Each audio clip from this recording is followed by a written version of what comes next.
Bim, guess what? Live streaming. Boris is back. Boris is back. And he's going to tell us some good news or whatever about the COVID and the virus and the vaccine and everything else. Also good news, I've been in touch with Virgin Media and they've put me up to 200 meg. And, to be fair, we've not dropped a frame yet, even though I've turned on my machine, which always makes it drop a frame. So that's good. Oh, it's dropping.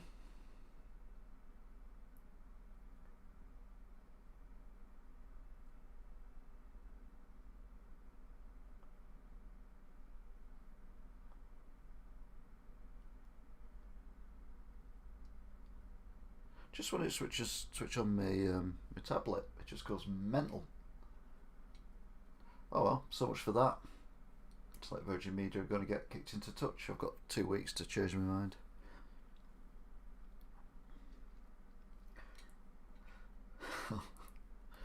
Oh.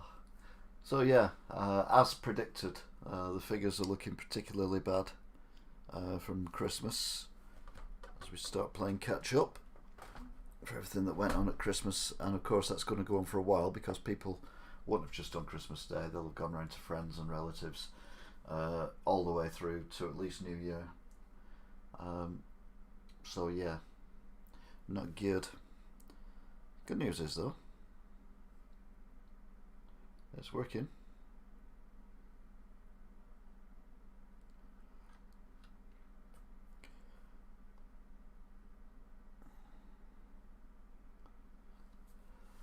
So, got 3 minutes. Oh dear, not thought this through. Even had a shave. I've not had a shave for days. I've had a shave and everything. Just to make myself look more presentable for the Prime Minister. Prime Minister, sir. What's up, Prime Minister? Wondering if bumbling Boris will set the troops, or the people on, to the Houses of Parliament when he gets kicked out.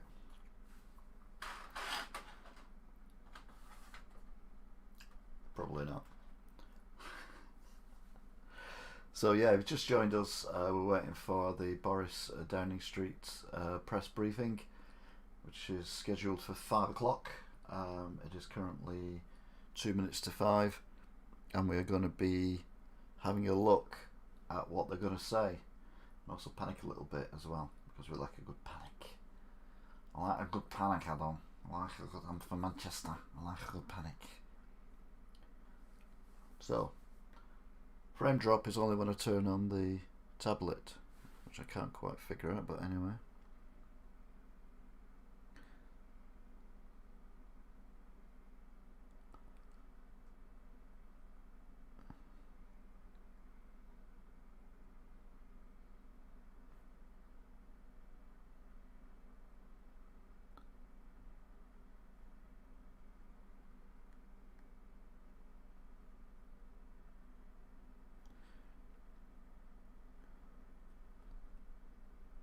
Watching this twice now, am I? Afternoon, tough. First broadcast I've done on the new Virgin Media, so hopefully it's working. It says. Be ironic if it wasn't.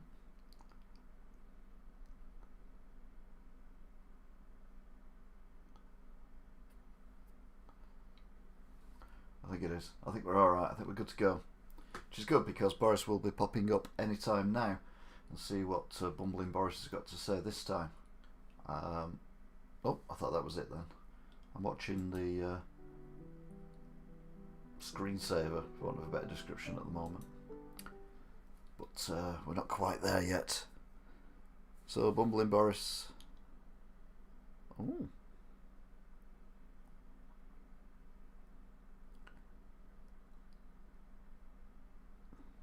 Getting a bit fed up with people mentioning Vernon. I'm not an anti-vaccinator. I just don't want this vaccine because I don't think it's been in people long enough. That's the only reason. I think vaccines are a good thing. And my daughter vaccinated when she was a baby and at school, etc. And hopefully her kids will be vaccinated and everything as well. My mum has the flu jab. I have no problem with that whatsoever. It was just this one seemed a little bit too quick for my liking. So although I'm not on the list anyway, by the time I get it, it probably be 6 months people have had it, and if they haven't dropped dead by then, I'll probably have it anyway. So, Boris is going to come out with the army. He's going to make reference to the fact that sadly the death numbers and the people in hospital numbers have gone up. Various other things as well. Also got to bear in mind that I've got a delivery off Amazon coming as well at any point soon.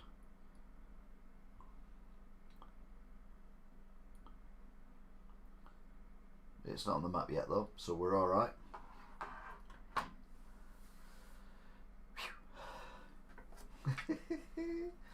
Let the play. If you didn't watch my unboxing and setup of that, you really need to, because it's amazing. See, yeah, it's still here, look. Obviously it's still here, it's going to be here forever. It's superb. It's the best thing I've ever bought. Alright, that's a screwy thing for screwing it in things. Okay. Anyway, we're not talking about that today. What we're talking about is Boris. Come on, Boris.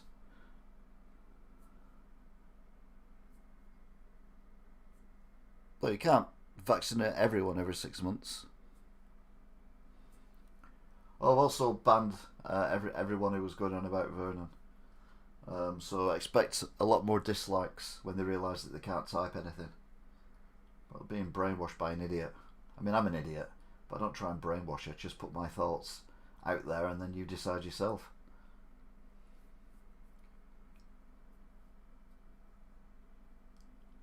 It's late. It's 2 minutes late. I've now been filling for 10 minutes. I did see, that's why I didn't broadcast last night. I was watching it live on the telly. Shocking scenes. But what do you expect? They let Donald... I mean, even his go on folks thing was not a go on things.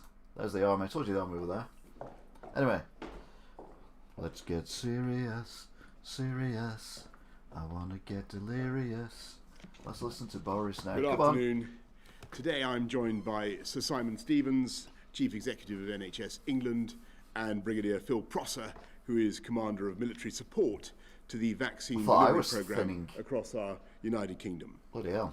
Because I know there's now one question at the very top of your minds, and that is how fast and how effectively we can get these millions of new vaccines into the arms of the most vulnerable and those who need them most. And you want to know... Do you remember I said about 3 or 4 of these broadcasts ago?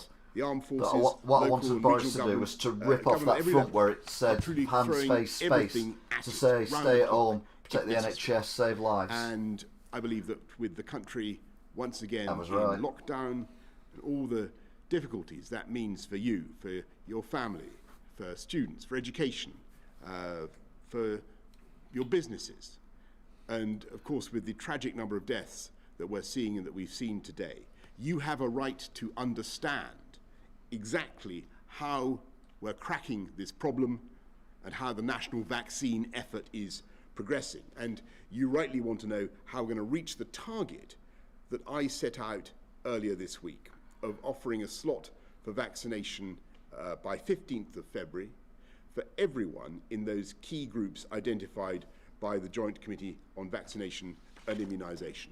That's right. Over 12 million people in England and 15 million in the UK, including older care home residents and staff, everyone 70 or over, all frontline NHS and care staff, and all those who are clinically extremely vulnerable. And just to remind you of the importance of these groups for fighting the disease, they account for 88% of all those who have sadly lost their lives. And so our tactics are first to use the immense natural capacity of the NHS. And by the end of the week, there will be over 1,000 GP-led sites providing vaccines, 223 hospital sites, 7 giant vaccination centres, and a first wave of 200 community pharmacies. If all goes well, these together should have the capacity to deliver hundreds of thousands of vaccines per day by January the 15th, and it is our plan that everyone should have a vaccination available within a radius of 10 miles. And it follows from that that the limits will not be on whether you tough on our that one, distributional and Daniel, power, but on the supply of vaccines. every country's messed And up I on this have one, no doubt mate, and you that can't we use have language enough like that supply either. to vaccinate these 4 groups by the February the 15th deadline, and we also have I'm not a big fan a of Boris, distributional but network I'd sooner have to had do Boris than having Corbyn in charge. and to continue an expanding programme Don't forget, we down dodged a that bullet priority there. list. Okay, we got hit by another bullet, Yes, but it wasn't in the head, it was this in the is leg. a national challenge on a scale like nothing we've seen before, and it will require an unprecedented national effort. And of course, there will be difficulties. Appointments will be changed, but as Brigadier Prosser will shortly explain, the Army is working hand in glove with the NHS and local councils Used to be Brigadier to on set up Doctor Who our when I was a vaccine kid. network Wonder if and it's the same using one. battle preparation techniques to help us keep up the pace. We'll publish our full vaccine deployment plan on Monday, Yep. along with daily updates on the progress we're making. We've now vaccinated 1.26 million people in England, 113,000 in Scotland, 49,000 in Wales, and 46,000 in Northern Ireland. I could say Altogether, 46 in Northern nearly Ireland. 1.5 million people across the UK have now received their first dose, and within 2 to 3 weeks, all of them will have a very considerable degree of immunity. And it's thanks to the arrival of the Oxford AstraZeneca vaccine, which can be stored at room temperature, that we can accelerate the pace of vaccination in care homes. You're a dickhead, Daniel. Sorry. We're using that vaccine in care homes for the first time today, and by the end of the month, we hope to have They've offered made every mistakes, elderly yes, care home but resident they haven't deliberately a killed vaccine. people. And going Our out, new national not wearing booking masks and service being a will complete also make dickhead it is killing easier people. to So book you, Daniel, and can access cough. appointments. So I urge everyone to come forwards, because it's absolutely vital that we should have confidence in these vaccines. I want to thank everyone involved in this extraordinary national effort. All the GPs, nurses, pharmacists, all the staff behind the scenes, our armed forces, local councils, our scientists, who've not only developed the Oxford AstraZeneca vaccine, the first ever life-saving treatment of COVID in the form of dexamethasone, but also, I'm pleased to tell you today, British scientific research has now contributed to the creation of more new life-saving treatments that have just passed rigorous clinical trials. In particular, tocilizumab. Sorry, I'll say it again. Yeah, I think you should. Tocilizumab and sarilumab. They'll shortly be on everybody's lips, which have been found to reduce the risk of death for critically ill patients by almost a quarter. And they cut time Boris, he's such a spent in pillock. intensive care by as much as 10 days. And these life-saving drugs will be available through the NHS with immediate effect, potentially saving thousands of lives. And finally, again, I want to thank you, the British public, for coming forward to be vaccinated in the numbers that you have, still greater than all the countries of Europe put together. And yes, of course, we are in a race against time, but I can assure you that we are doing everything we can to vaccinate as many people as possible across our whole United Kingdom. And in the meantime, please stay at home, protect the NHS and save lives. And I'll now hand over to Sir Simon Stevens. Thank you very much. Like I said before, and I've said this many times, more people are getting ill from this variant, but they would have done anyway. Confronting an incredibly so more people are ending up in hospital eventually. We've got 50% and then more therefore more coronavirus people will die inpatients in our eventually. hospitals However, now more than we people now had are at being the peak saved, of the so April people are in first hospital for wave. longer, And so that the is hospitals true are staying in fuller, every region because if in people the don't country die, now, and I've said this for more months, COVID inpatients if people than don't die, they back still need a in hospital April. bed. I'm not saying we should And kill that number people, is obviously. accelerating Just got to very, bear very in mind that we rapidly. need to do the We've right seen thing an to increase protect of the NHS. 10,000 Because if I hospitalised or your mother, coronavirus father, patients uncle, just since auntie have a Christmas heart Day. attack, That's the a equivalent stroke, get hit of by a filling bus, or you 20 get run over, acute you want hospitals to be with treated extra at hospital, and you want the coronavirus hospital to be patients. safe, and it won't be And of safe course, many if of it's those will full be of patients people with who've got the COVID, and you might not infection even get between in. Christmas and Because New people Year, are being given the transferred to different delay hospitals between miles catching away. infections and So becoming that's seriously why we ill. need to do the right thing, and the right thing And is that is, of annoying, course, frustrating, all happening but at it what is the right traditionally thing. the busiest time of year for hospitals and the wider NHS. And so whereas in April, for every one coronavirus inpatient, we were looking after 2 other hospitalised patients for other conditions, now for every one coronavirus inpatient, we're looking after 3 other patients for other conditions. So the pressures are real and they are growing. And that is why, as the Prime Minister says, I think the message from nurses, from paramedics, from intensive care staff, from GPs, from pharmacists, from everybody in the NHS is that it is vital that we do all take the steps necessary to control the growth of infection. And so there is nobody more motivated to deliver a vaccination programme speedily than the staff of the health service, because they are living day by day with the consequences, the tragic consequences for patients and for families and for colleagues of not having coronavirus under control.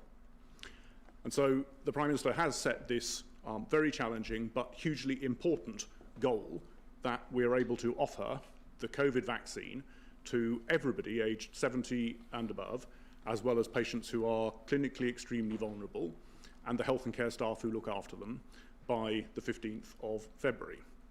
And as he says, if that offer is accepted, and we very much hope that when people are invited for vaccination, they will come forward to take up the offer, then that has the potential to prevent the majority of the deaths that we have seen, the vast majority of the deaths that we have seen looking back over the last year.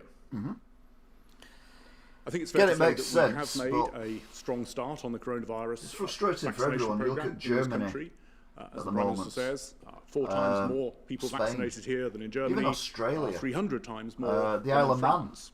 They're in But there lockdown is now. no complacency, So, because frankly we need a there's huge nowhere that's acceleration doing brilliantly if with we this. are, Admittedly, we could over have the done next better. 5 weeks, Could have done going a to lot worse. vaccinate more people than we typically vaccinate over 5 months during a winter flu programme. We've got 39 days to do it, and so the plan for the next 39 days has these 3 essential components. First of all, expanding the supply of vaccines that we can administer. Oh, Secondly, so more places doing the jabbing. And thirdly, the NHS expanding the Doing number the of jabbing. people and the partnerships who are helping us get the job done. So on vaccine supply, as you know, on the 8th of December, we were able to provide the first COVID vaccination approved by an independent regulator here in this country to Margaret Keenan in Coventry. And during the course of January, we will have much more vaccine supply than we had in December. And during February, we will have more vaccine supply in addition to that. I 10 years. So assuming and providing that that vaccine Hi, supply Carly. continues to be available to us, as it looks as if Hi, it Crazy Leeds. will be, then we Hi, will Toff. certainly be able to offer all the vaccination slots that the Prime Minister has described. So vaccine supply is coming online. The second part of it then, of course, is more places where the vaccine is administered. And we want to increase the number of people and places doing vaccination as supply increases day by day and week by week. And there are 3 ways in which people will be invited to come forward to get their vaccination. The first and the bulk of the vaccination will be through local GP practices and pharmacists together offering services to their local patients. And we've expanded the number of places from 116 across the country that were doing that in mid-December to 739 of these local vaccination services today, growing to over 1,000 by the end of next week. In addition to that, secondly, we've got hospital hubs that will be vaccinating social care and care home and NHS staff. No, it's only lockdown 3. It feels like lockdown 8002. To 206, and that will be 223. Essentially, the bulk of the hospital sites across the NHS providing that service from the end of next week. And then thirdly, in addition, we are establishing these larger vaccination centres that will work 7 days a week, extended hours in sports stadia and other public venues where people. She got killed off in EastEnders years ago. She'll only be minuscule now. And what we're trying to do with these 3 routes is get the balance right between the efficiencies, the scale efficiencies that you get from some of these larger centres, combined with the local convenience of the options through your local GPs and over time from pharmacists as well. There's been quite a lot of discussion in the press about the interesting successes that the Israelis have been having. They have chosen to do most of their vaccination through these larger bespoke vaccination sites rather than through their local pharmacists and the local GPs. We think, given the geography of this country, actually having a mixture of those different routes will be the right answer, and we will steadily expand those number of ways in which you can get vaccinated. Compare countries like Israel and England, compare the populations and the layout of the places. So firstly, expanded supply. Secondly, an increase compare in us the with number Germany, of compare us places with that are Spain, providing vaccination. Italy, France. And then thirdly, of course, Not matched even by an Belgium, increase in because the number Belgium's of people tiny. who are doing the vaccinating, many of whom will come from our partners, not just the NHS. And so we've now got over 80,000 people who are trained on these particular types of vaccinations, able to administer them, of whom 18,000 have already begun work in different contexts. The St John's Ambulance are working with us. They've identified over 20,000 volunteers who want to come and help together with the Royal Voluntary Service person helping me. Thank you very much. And in addition to that, we are unashamedly tapping into the logistics brilliance of the armed forces to ensure that the supply chain and the distribution works well alongside the usual channels that hospitals and GPs and can't go over the channel. Provide. We're not in Europe and it's anymore. that combination then of those 3 parts to the plan that are what are, we think, going to give us the opportunity to make that offer to millions of people over the next 5 weeks. Okay. But at that point, let me, Prime Minister, hand over to Brigadier Prosser, who I think will describe the role that the Army are playing in supporting us in the NHS. Yeah, thank you, Prime Minister. So I am Brigadier Phil Prosser, and I am coordinating the military support to the government's vaccination programme. I think it's important to note that all aspects of our work have been in support of the NHS. No, my team are embedded with them, and in the past 8 weeks we've been working with some of the most professional, dedicated and amazing people that I have had the honour to serve alongside. We are one team. The main assistance we have provided is planning support, drawing on our extensive operational and logistic experience. We are adding to what is already an extremely high-performance team in NHS England headquarters. In my day job, I am Commander 101 Logistic Brigade, and it is my role to deliver combat supplies to UK forces in time of war.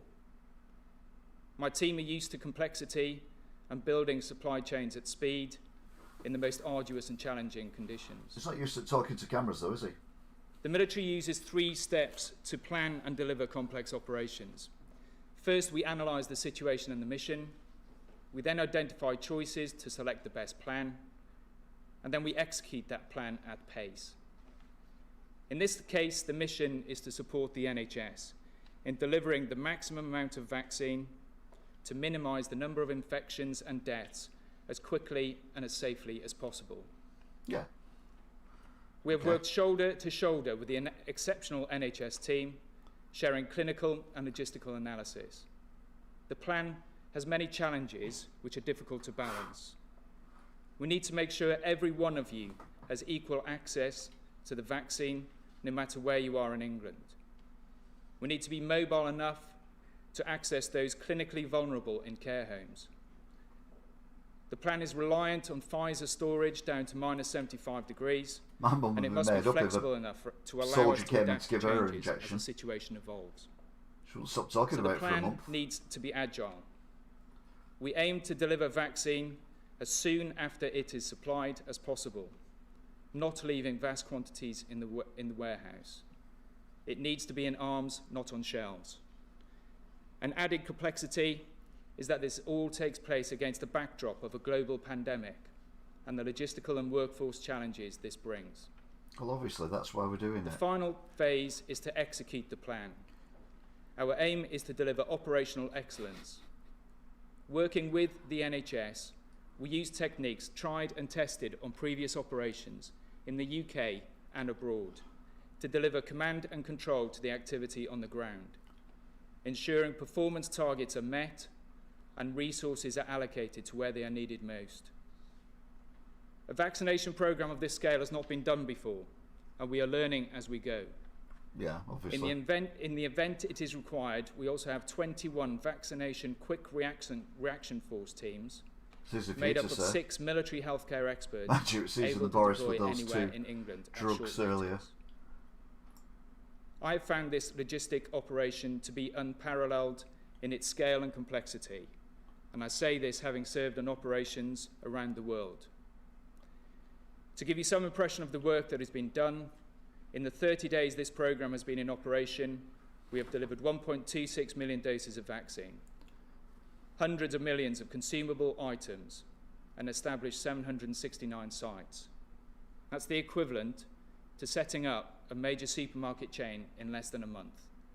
And next week we will further increase our footprint by another 20%. I've been immensely proud to see how everyone in this programme has stepped up to deliver professional excellence when the country has needed it most. At every level, the NHS and my team have faced numerous challenges with an heroic will to succeed. It is truly a one-team approach. I'm a proud member of the Armed Forces, an organisation drawn from all communities across the UK and the Commonwealth. My team and I are honoured to be able to serve those communities and to protect our nation at home. I feel immensely proud of our collective national effort in supporting the NHS, and I truly believe we will defeat this pandemic together. Yeah, I think we will as well. Thank you very much, Brigadier, and thank you very much, Simon. Let's go to Judith from Leeds. Leeds. Early years provision be safe if primary schools are deemed to be a vector for the spread of the virus? Is this not defeating the purpose of this lockdown? Well, thanks very much, Judith. I might ask Simon to comment on this as well, but that's a good question. The whole point is, that, of course, that we believe that schools are safe, and indeed all places of education are safe, Judith, including early years provision. It's just that we have to look at the overall budget of risk, the overall spread that schools can be involved in, but there are other very, very important reasons for wanting to keep early years provision going to help key workers, to help vital services continue during the pandemic. I hope you appreciate the distinction. Simon, anything you want to add to that? Well, no, obviously, we defer to the advice of the Chief Medical Officer and SAGE on these points. But as you say, Prime Minister, a lot of the staff of the health service do rely on the last lockdown was pointless because all the childcare, schools and so colleges doing everything we can were open.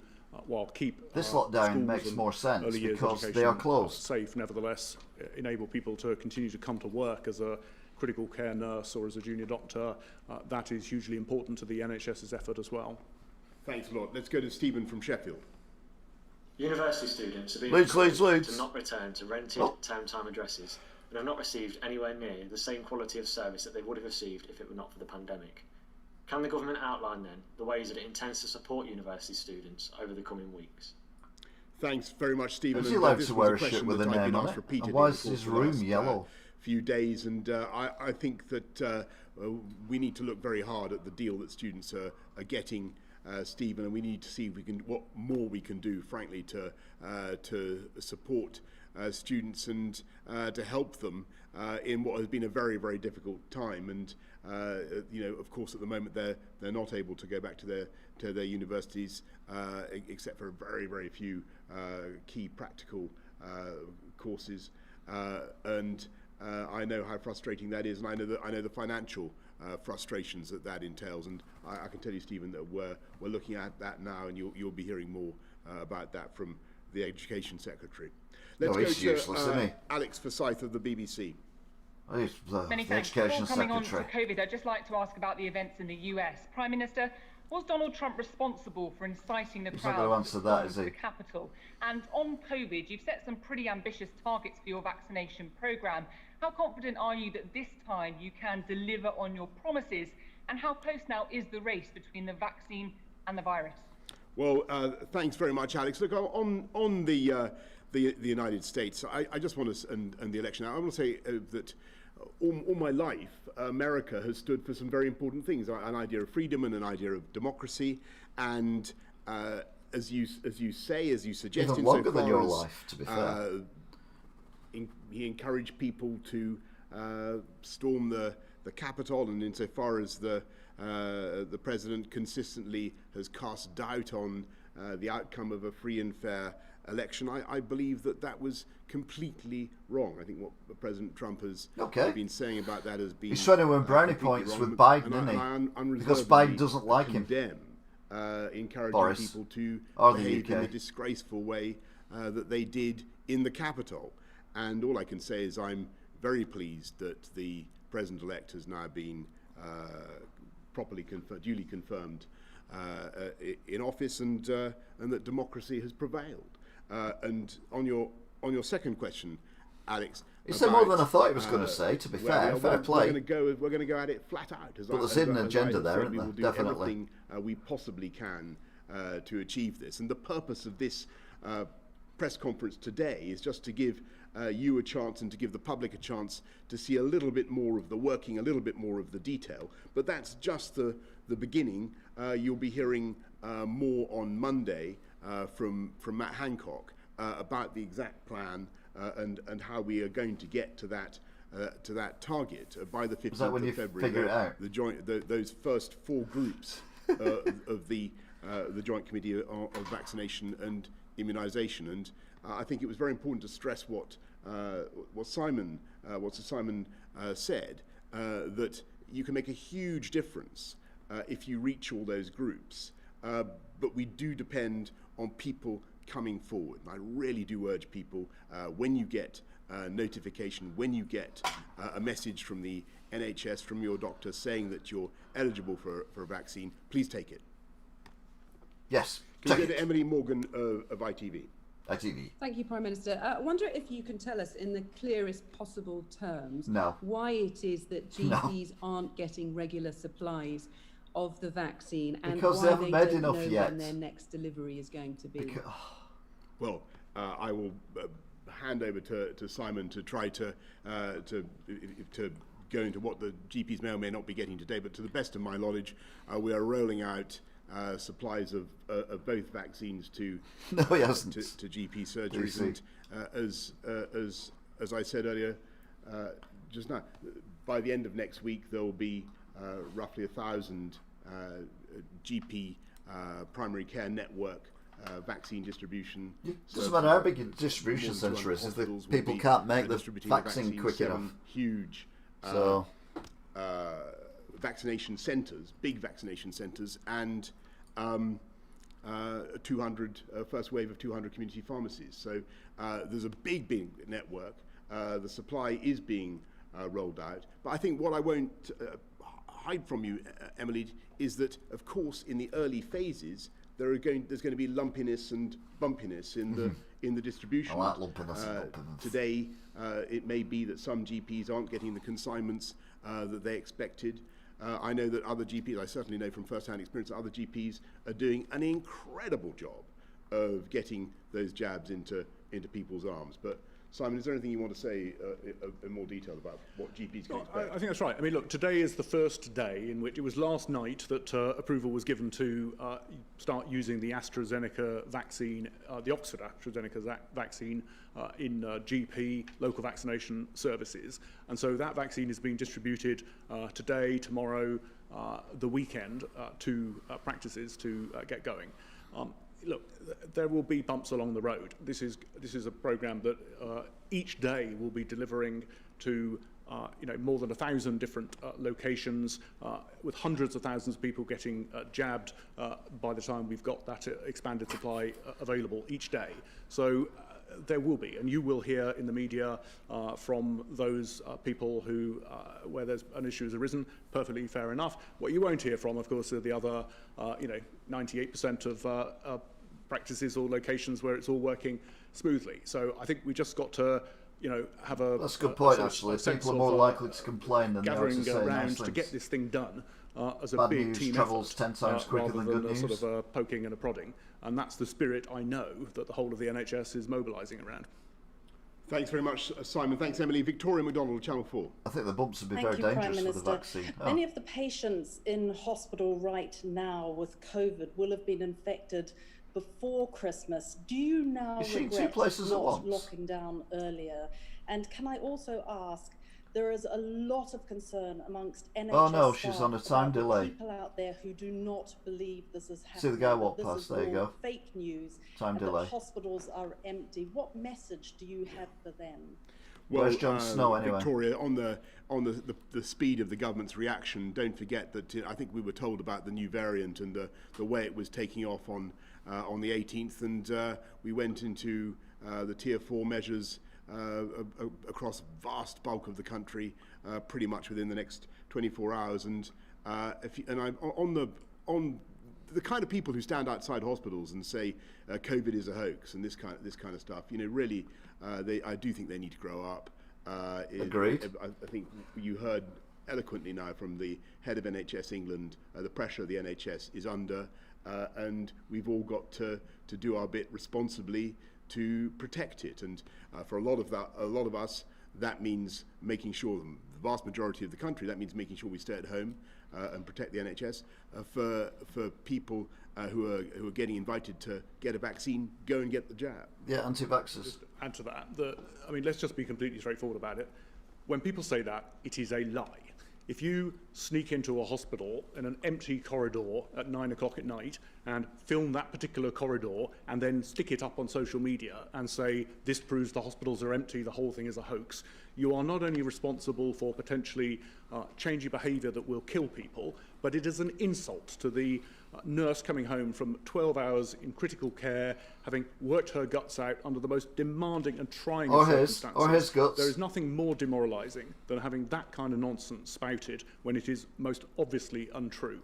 And so actually looking at some of the reports that Channel 4 and, dare I say it, BBC, Fergus Walsh had a brilliant report last night from University College Hospitals. The same has been true for ITV, Sky. I mean, you are reporting what is actually going on. That is what people need to concentrate on. Thanks very much. Chris Smith of The Times. Thank you. So Simon, firstly, just to pick up on those rather sobering numbers you presented earlier on, and also on leaked data showing hospitals in London and in the Midlands elsewhere are on course to exceed they're posh, aren't care they? capacity In the next couple of weeks. Are you confident that patients for COVID and for other conditions are going to be able to receive the normal standard of care over the next month?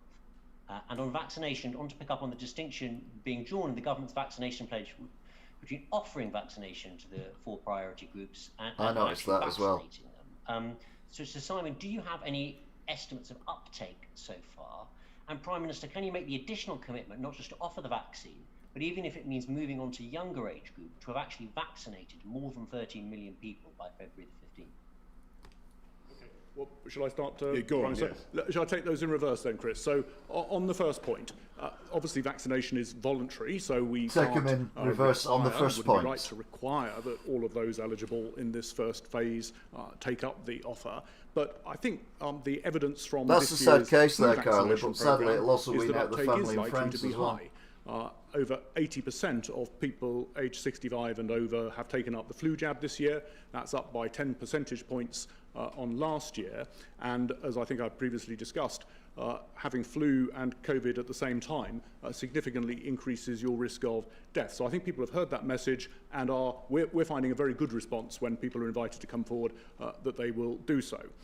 We're not just going to let that sort of find its own level. We're also going to make sure that we are paying particular attention over the next 4 or 5 weeks to those groups who we definitely want to see come forward where there's been some targeted misinformation, including some of the minority ethnic communities across the country who are being really disgracefully targeted with nonsense about vaccination. And then if vaccine supply is such that after everybody who's come forward and wants to come forward has done so, we've still got vaccine available, then obviously we will be coming back to government and asking government and the chief medical officers for their permission to use that in other ways. We want to make sure that the vaccine supply we've got gets into people's arms. On your first point, look, I mean, the situation in London, as well as across parts of the southeast and increasingly the rest of the country, given this new variant, is very serious. I mean, we are seeing over 800 patients a day admitted to London hospitals with coronavirus. I mean, that is the equivalent of a new St Thomas's hospital full of COVID patients, fully staffed, every day, or a new University College hospital full of coronavirus patients every day. So it is absolutely vital that the measures that are now in force do begin to have an impact on slowing and cutting the infections across London and the rest of the country. In the meantime, what hospitals are doing, as you probably know, Chris, is they are expanding their critical care into other parts of the hospital, so-called surge capacity. So we've got over 1,300 of these surge critical care beds open across the country. That is putting, obviously, great pressure on staff. That's what we will continue to do, but it is vital that the infection rate now comes under control.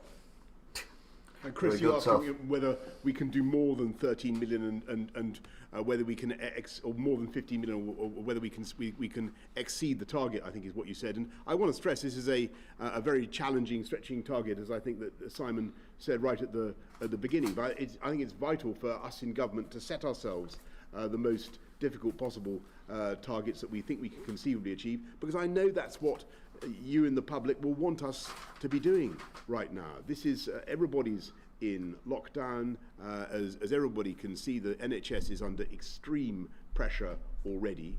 We have to get this done as fast and as efficiently as possible. And I do believe that it is attainable. I do believe that those numbers are doable. But clearly it will be a big stretch. It will be a huge national effort. And we want to, and to be frank, we want our working and our efforts to be scrutinised and to be visible in order to give the maximum possible confidence. And that's the purpose of what I'm saying today and what we'll be saying from Monday and the coming days. Let's go to Will James of Reuters. Oh. Thank you. A question for Sir Simon first. People who had their first shot of the Pfizer vaccine, they're getting worried because they had their appointments cancelled that they're not going to get their second shot. It's a very plain room, isn't it? And the sofa's very plain. That vaccine in their arm in time for second. But look at the colour of the filing cabinet. The Prime Minister, you sit at the top of a pyramid of experts, scientists, analysts, advisors. Bizarre. You see all the information and all the forecasts, and you make your policy decisions based on that.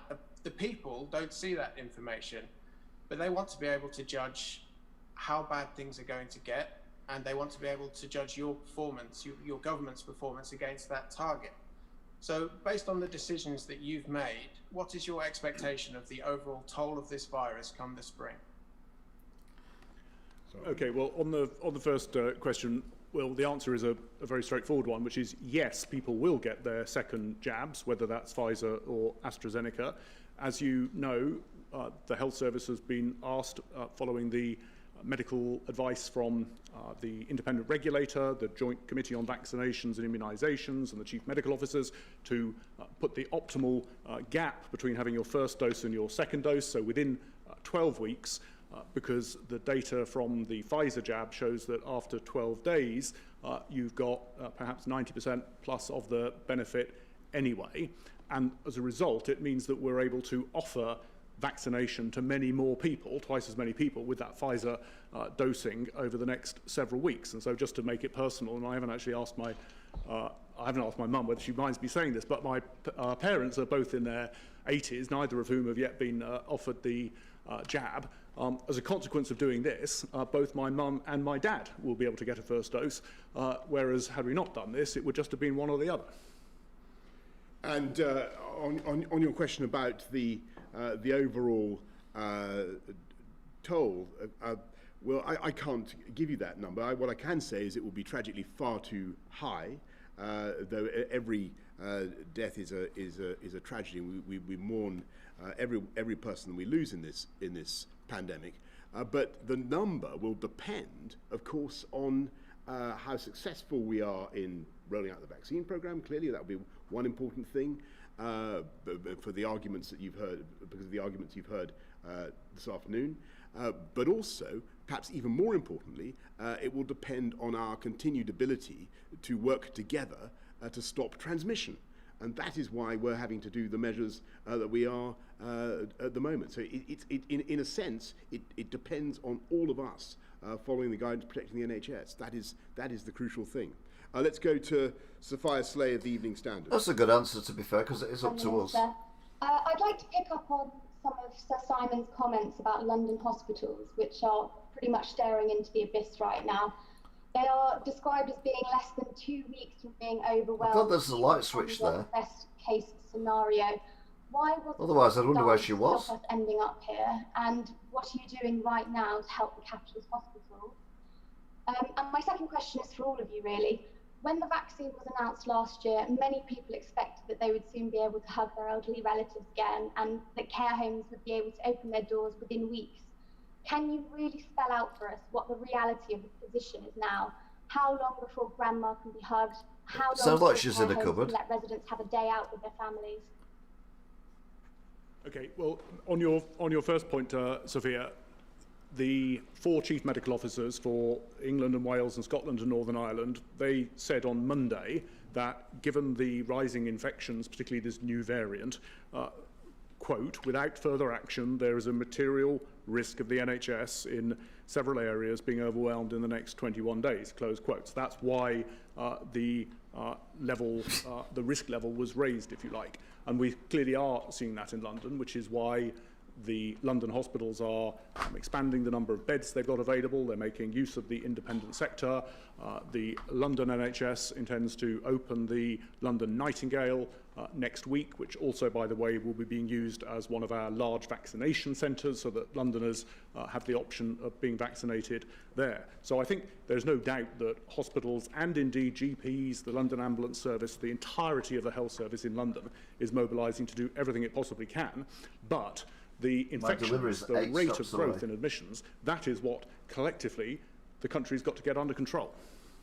Sophia, just on the way ahead, I really want to repeat what I've been saying over the last couple of days, because there are lots of conditionals for the February 15th deadline. If the vaccine program goes ahead at the speed that we've all been talking about this afternoon, if there are no new variants that we uncover that mean we have to change our plans again, if the vaccine remains efficacious, and we've got no reasons to think that the vaccines are not efficacious at the moment, then I really do think that by February the 15th there will be the chance, I hope very much there will be the chance to look at some relaxations of restrictions. And as I've said, schools will certainly be the priority that we want to address. And to repeat, I do think that things will be, as the Chris Whitty and others have said, I do think things will be much better by the spring. By April, things will be very different. But all that depends on the rollout of the vaccine programme, which we've discussed, and you'll be hearing a lot more about, but above all, on our continued willingness to come together, protect the NHS, stay at home, and save lives. Thank you all very much. Is that it? Watch the microphone when you're tidying your papers up. This broadcast has now ended. Well, that was uninteresting. I think the only thing we can gain from that is that they're quite confident that the vaccine's going to work. Also messed my hair up. Well, anyway, who cares? Have you seen Boris's hair? Or Donald Trump's for that matter. But I mean, so yeah, it is what it is. and it is going to be what it is for a while yet. I'm not expecting any restrictions to be lifted, possibly even in February, I'll be honest, because the rate it's going up at the moment is ridiculous. The amount of people who are going into hospitals, the amount of people who are dying, and like I said earlier on, the amount of people who are surviving but remain critically ill and need those hospital beds. It's going to be a nightmare. One plus is that if we're all isolated, we're all staying at home and doing the right thing, although you wouldn't know it looking at the main road outside my house. You would think that the flu virus would be less of a problem this year, and various other bits and pieces as well. Plus, if people are staying at home, they're less likely to slip, trip or fall on the ice. Talking of which, it was snowing earlier in Wigan. So this thing about protecting the NHS, I definitely agree with, because, you know, I think it's not just people having the COVID, it's the other people who need the NHS. And, you know, people have heart attacks, strokes, whatever, all the time. They have accidents all the time. You know, falling down stairs or slipping in the bath and knocking your head or whatever. It happens. Chopping your finger off because you're doing some gardening. And we need to be able to go to the hospital and get treatment as and when required, and not sit in an ambulance for 15 hours because we can't get in.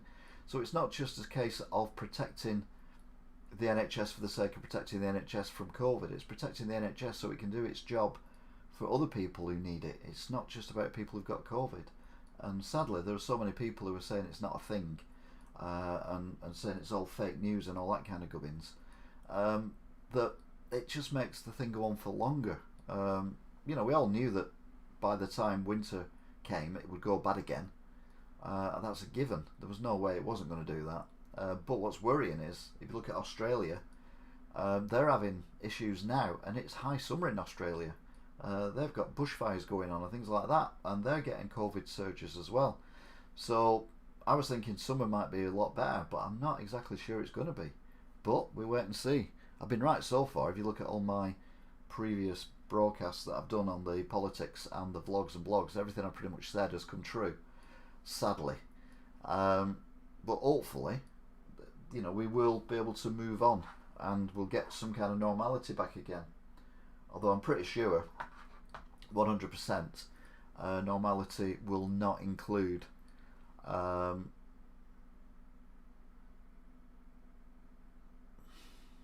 what the hell? To control any protests. I mean, we can see a large number of. Oh no, that was yesterday, wasn't it? I'm going to say that's not live. Around the capital, the steps that lead up that to was it, yesterday. I don't know why that's come up. I don't have automatic play on. I thought that was live then. I was like, what? They're doing it again? But no. Anyway, that's another story. So, thank you very much, everyone. I've already given you a shout out. And I will see you all again. Maybe later tonight I might do a broadcast. Or I might just watch crap on the telly. One or the other. I'm quite into the chase thing. Face the Chasers, whatever it's called. I'm quite enjoying that. Which is a bit scary. Anyway. Yeah, no, it's just today because I've just noticed the time on it. It says 14:52 in Washington, and we're on 17:48. So it's definitely not live. It's not a rehash. It's not a replay of what it was. But anyway, you take care. Yep, tenuous. You stay safe as well, and everyone else. Look after yourselves. And of course, I'll be seeing you